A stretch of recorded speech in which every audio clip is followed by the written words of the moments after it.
Yo, what is up? So another video on the 25.9.1 drivers. So there is a few bugs where it's not working, so I would actually advise to use that AMD bug tool and send your faults if something's broke. So that's what I've done with Stellar Blade. I've literally just done that. There is another game that's not working, someone told me, which I'm surprised isn't fixed. It's Until Dawn, and that's been broken since the 9000 series launched. So that's another one. But I mean, majority of the time, I'm finding at least they're working. So this was a really good game for me for it to be working.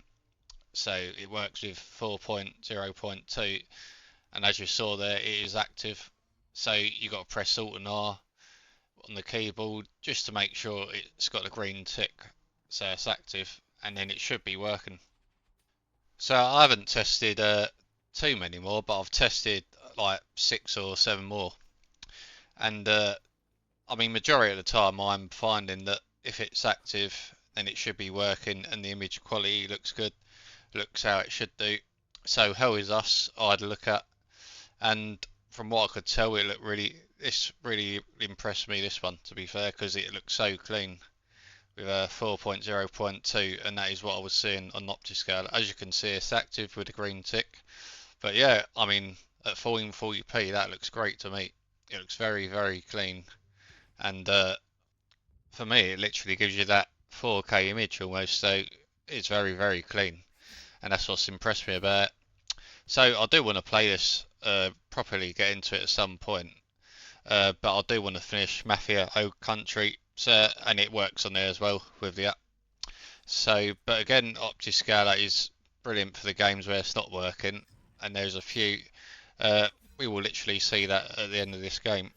So I'm not going to completely stop using it, but if it's working in the app, uh, fair enough. Yeah, I will use it. So for me, it's going to be very dependent on the game, but it's just good to have all these options. And I mean, as I said, the biggest thing for me is really the anti-cheat. But yeah, it is definitely more user friendly having this option there available for all the games, for all the 3.1 games anyway. So what I'm doing here is someone did remind me of this about Avatar. So it was one game that before on that very early version of Optiscaler it just wouldn't work. And so I did try it with the app now, the latest FSR 4 toggle, but just didn't work because the problem is, as I'm showing you here, there's no 3.1 in the game. So that is the biggest issue with it's gonna happen in some games really. So at the end of the day, that is why OptiScaler is going to be useful for outliers like other games. So it's best to use both, I think. Like just use what works. As long as it's working properly. But it depends on the situation. So I'm just gonna adapt to each situation as it comes, really. Uh, I didn't have time to. There was another game I tested, which was Final Fantasy 16. So I did actually look at that, and that actually works through the app, which is great because that is another game I've been waiting for. So that's obviously got 3.1 already.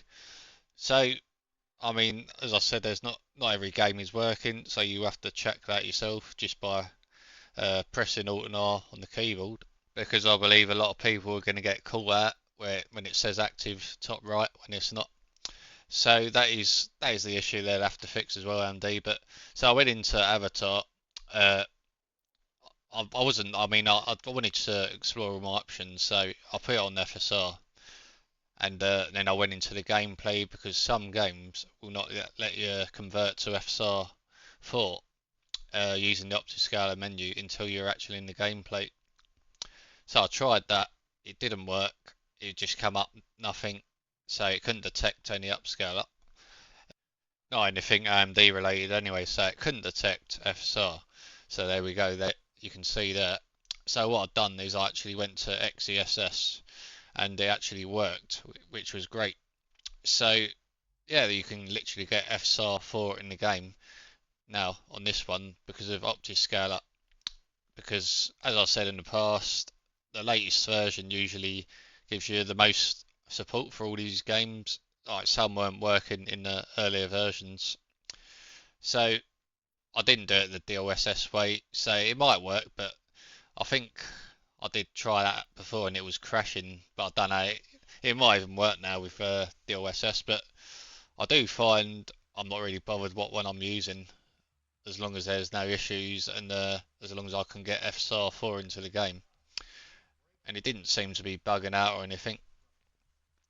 So you can try that for yourself. Again, I'm not sure. I mean, I haven't really got the time to literally do 1 hour playthroughs after updating the game and showing people, but if there's any issues, just remove it and then try DLSS. But but that's literally how you install it anyway. And there is actually some options underneath on the upscaler menu where you can uh, just tick non-linear input sRGB. It's right underneath FSR 4.0.2 when it appears in the menu, and that can actually get rid of some ghosting I've noticed. So that's worth a try. That's another tip.